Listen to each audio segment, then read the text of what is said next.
নমস্কার বন্ধুরা, আমি মিনি এইচডি কুকিংসে আবার চলে এসেছি ডিমের ভাপা নিয়ে। খুবই সহজ রেসিপিটা আপনারা ভালো করে দেখুন একবার।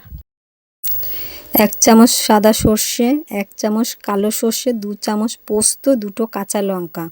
আপনারা চাইলে আপনাদের পছন্দ মতন ঝাল দেবেন। আমার মশলাটা বাটা হয়ে গেছে, আমি এবার মিশ্রণটা করে নেব একটা বাটির মধ্যে।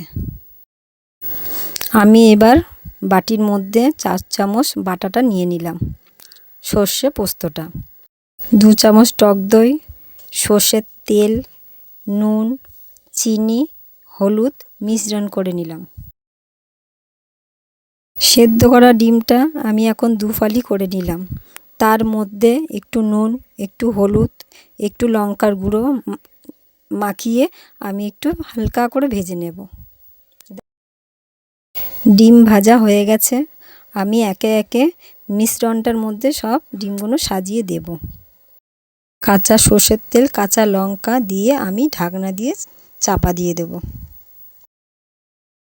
আমি কড়াইতে গরম জল ফুটছে, তার মধ্যে বাটিটা বসিয়ে দেব, 5 মিনিট ভাপাবো।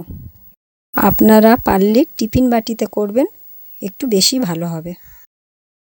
আমার ডিম ভাপাটা হয়ে গেছে, আপনারা গরম গরম ভাতে অবশ্যই এটা খেয়ে দেখবেন, খুব ভালো লাগবে। ডিম তো সবাই খায়, কিন্তু একটু নতুন নতুনভাবে করে খেয়ে দেখুন, খুব ভালো লাগবে জিনিসটা। আপনাদের সামনে আমি অনেক নতুন নতুন রান্না নিয়ে আসব, আপনারা অবশ্যই আমার এই চ্যানেলটাকে ফলো করুন।